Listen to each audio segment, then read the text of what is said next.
absolutely no problem saying no, ever, then this video is not for you. Turn it off. Go on. Why are you still here? If you feel awash with guilt whenever you have to say no, or you complicate your life to the point where the other person doesn't even get the chance to ask you, or even worse, you say yes when you really want to say no, then I have 6 quick points for you and some example statements at the end. But first, I'm Jenn Swanson, your career coach, and I used to be a passive, non-assertive communicator. And I found myself saying yes to all sorts of things. And then I was overwhelmed, and often I ended up getting sick. And I wasn't able to do anything for anyone when that happened. Eventually, I worked on my assertive skills and I learned how to say no. And you can too. But spoiler alert, saying no and not feeling guilty about it doesn't happen as soon as you watch a video about it.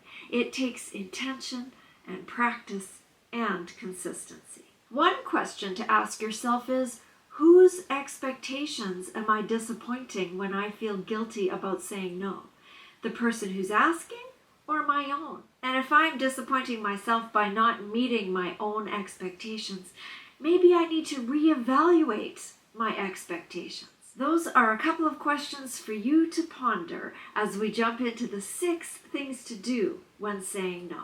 Number 1 is to plan it out in advance. If you know you will be asked and can anticipate it, then plan what you are going to say before you have to. This will help you get ready, and mental rehearsal is how successful people win. The second thing is don't justify or give long explanations, but you can offer a quick reason if you want to. You don't need to list off all the other things that you are doing or all the reasons why you can't or you don't want to. You can offer something brief, and I will give you an example in a minute, but you don't need to. You don't owe them anything. Assertive people don't have to justify. Number 3 is to offer an alternative. If you need to say no now, maybe you can say yes another time. Number 4 is to be kind. That's just always true. We need more of that in this world. The 5th thing is to be brief. Usually the person isn't interested in a long-winded blah, blah, blah.